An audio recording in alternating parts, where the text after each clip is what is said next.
Columbus, Ohio, singing "O Susanna," arranged by Fissinger, and "Trust in the Lord" by Schweiger.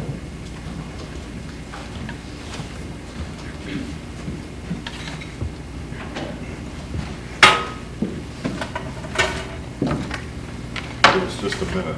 And I announce previously.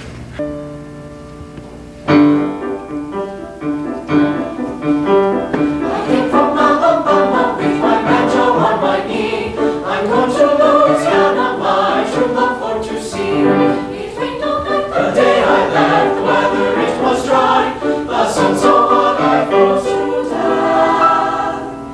Susanna, don't you cry. Oh, Susanna, don't you cry for me. I come from Alabama.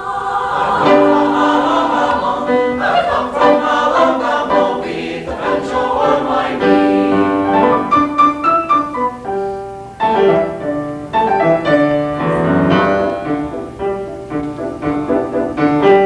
I had a dream the other night when everything was still. I thought I saw Susanna coming down the hill. All but Queen Kate was in her mouth. She was in her eye. Say, I am coming from the south. Susanna, don't you cry. Oh, Susanna, oh, don't you cry for me. I've come from Alabama with my banjo on my knee. Oh, Susanna, don't you cry for me. I've come from Alabama. I'm going to Louisiana. I come from Alabama with the banjo on my knee. Banjo on my knee.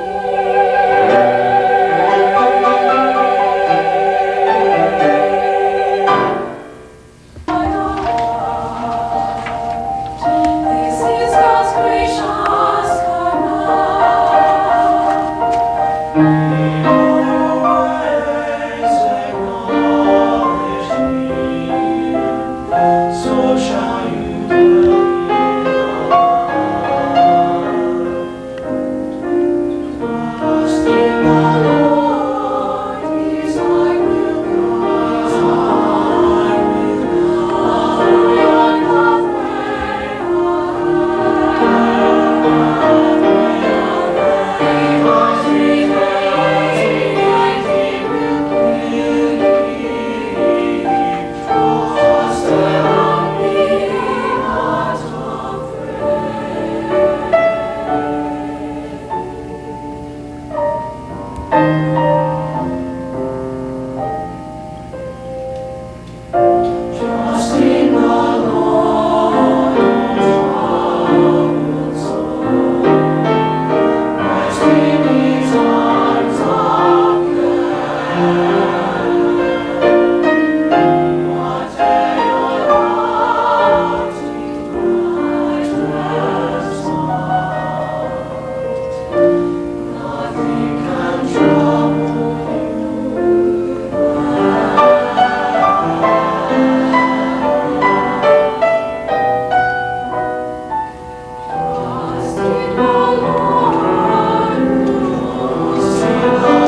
self-sustaining universal Christian school.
I'm afraid that I could retire soon. Oh, not at all, sir. There is nothing I like so much as grave conversation.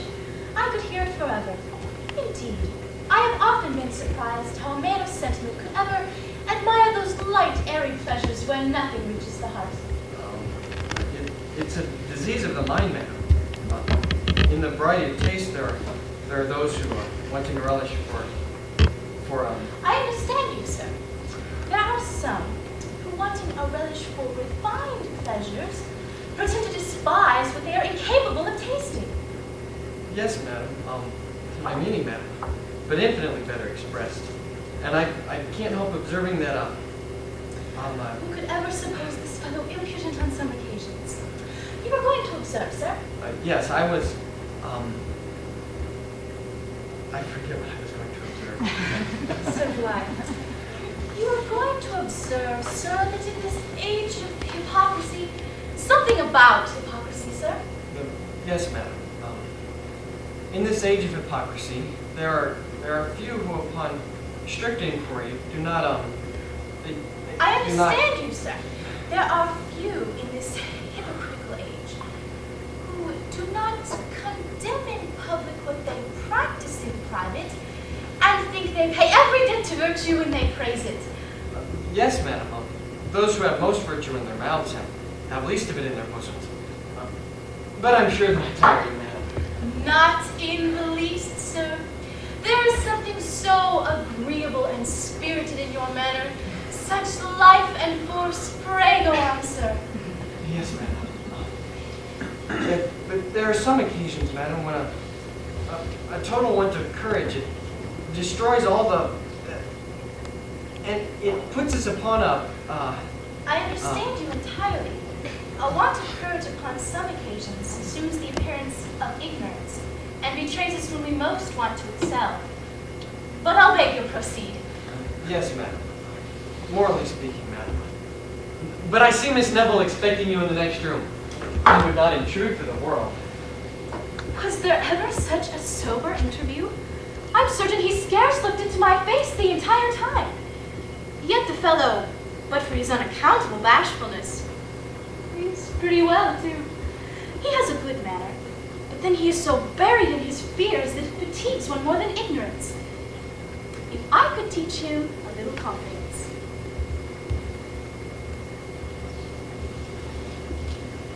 Believing the Hardcastle's house to be an inn, George shows his, George shows us his roguish side among the country girls. Kate, dressed in plain clothes to please her eccentric father, allows Marlowe to believe that she is a country wench. What a bawling in every part of the house. I have scarce a moment's repose. Did you call, sir? Did your honor call? As for Miss Hardcastle, she's too grave for me. Did your honor call? No, child. Besides, from the glimpses I had of her, I think she squints. I'm certain, sir, that I heard the bell ring. No. I've pleased my father, however, by coming down, and I'll tomorrow please myself by returning. Perhaps the other gentleman called, sir. No, I tell you. I should be glad to know it. I tell you, no, Why, yes, child. I think I did call you. I vow, child, you are vastly handsome. Oh, sir, you make one ashamed. Never saw a more sprightly, malicious eye. Yes, child, I did call. Have you got any of your, what do you call it in the house? No, sir, we have been out of that these 10 days. Well, suppose I should call for a taste of, just by way of trial, the nectar of your lips. Perhaps I might not be disappointed. Nectar! Nectar, now there's a brew there's no call for in these parts. French, I suppose. We brew no French wines here. Oh, no, of English growth, I assure you. Then it's odd that I should not know it, and I have lived here these 18 years. 18 years? Why, one would think you'd served before you were born. How old are you? Oh, sir, I must not tell my age. They say that women in music should never be dated. To guess it this distance, you can't be above 40. Yet nearer, I don't think so much. By coming close to some women, they look younger still, but when we come very close indeed. Pray, sir, keep your distance. I would think you wanted to know one's age as I do thy horses by mark of mouth. Oh, I protest, child, you use me extremely ill. If you keep me at this distance, how is it you and I shall ever become acquainted? And who wants to be acquainted with you? I want no such acquaintance, not I. I'm sure you did not treat Miss Hardcastle that was here a while ago in this manner. I'll warrant me, before her you looked dashed and kept bowing yourself to the ground before all the world, as if you were before a justice of the peace. She is hit. What, in all of her, child? A mere awkward, squinting thing. No, I find you don't know me. Well, I laughed and rallied her a little bit. I was unwilling to be too severe. No, I could never be too severe. Then you are a favorite, I find, among the ladies. Why, yes, my dear, a great favorite. And yet, hang me, I don't see what they find in me to follow. At the ladies' club in town, I'm called their agreeable rattle. Well, Rattle, child, is not my real name. My name is, Solomons. Mr. Solomons, my dear, at your service. Do you work, child? I'm sure there's not a whole screen or quilt in the whole house that cannot bear witness to that. Why then, you must show me your embroidery. But the colors don't look well by candlelight. You shall see all in the morning. And why not now, my angel? Such beauty fires beyond the powers of resistance. But sir! Pray, child, answer me one question. What are you, and what may your business in this house be? A relation of the family, sir. What? A poor relation? Yes, a poor relation appointed to keep the keys and see that the guests want nothing in my power to give them. That is, you act as a maid at this inn. In? Oh, Law, what brought that into your head? One of the best families in the county keep an inn? Old Mr. Hardcastle's house, an inn? Mr. Hardcastle's house? Is this Mr. Hardcastle's house? I'm sure. Who else should it be? Confound my stupid head. I shall be laughed at over the whole town. Then again, I may be hanged, my dear, but I took you for a wench. Dear me. I'm sure there's nothing in my behavior to put me on a level with one of that stamp. Nothing, my dear, nothing. I hope I have done nothing for my family to say anything amiss, since I have no fortune of my character. She weeps. This is the first mark of tenderness I've ever had from a modest woman. It touches me. Excuse me, my lovely girl. You are the only part of this family that I leave with any reluctance. But to be honest with you, the difference of our birth, fortune, and education make an honorable connection impossible. And I could never betray one whose only fault was being too lovely. Generous man. Now I begin to admire him. But I'm sure my family's as good as Miss Hardcastle's. And though I'm poor, that's no misfortune to a contented mind. And until this moment, I never thought it was bad to want fortune. And why now, my angel? Because it puts me at distance from one. If I had 1,000 pounds, I would give it all to you. Simplicity bewitches me. Your partiality in my favor, my dear, touches me again. Were I to live for self alone, I could easily fix my choice. But I owe much to a father's authority, so that I can scarcely speak it. It affects me. Farewell. I never knew half his merit till now. He shall not go if I have art or power to detain him. I'll still preserve that character in which I stoop to conquer, but will undeceive my papa, who perhaps may laugh him out of his resolution.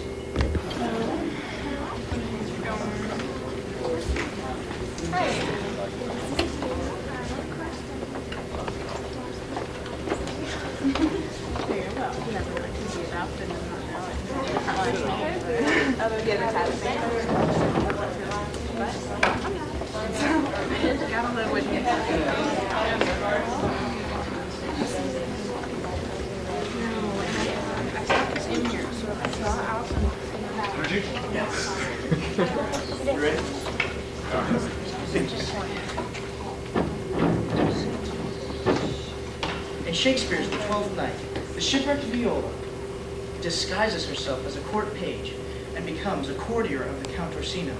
While there, she falls in love with the Count and is torn between a variety of emotions when she is asked by the Count to woo the fair Lady Olivia in his favor.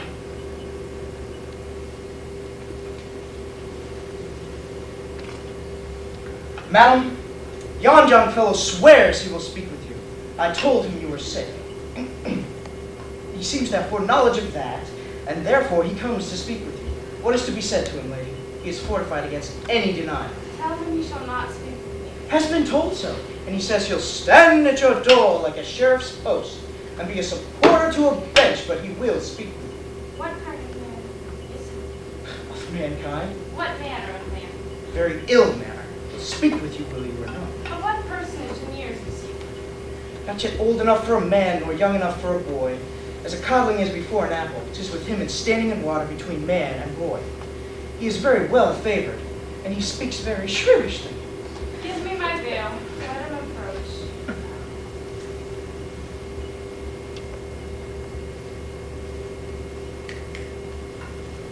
The Honorable Lady of the House. Where is she? Speak to me. I shall answer for her. Your will. Most radiant, exquisite, and unmatchable.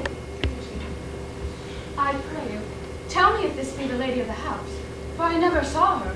I would be loath to cast her in my speech, for besides that it is excellently well penned, I have taken great pains to con it. Good beauty, let me sustain no scorn. I am very comfortable, even to the least sinister usage. Whence came you, sir?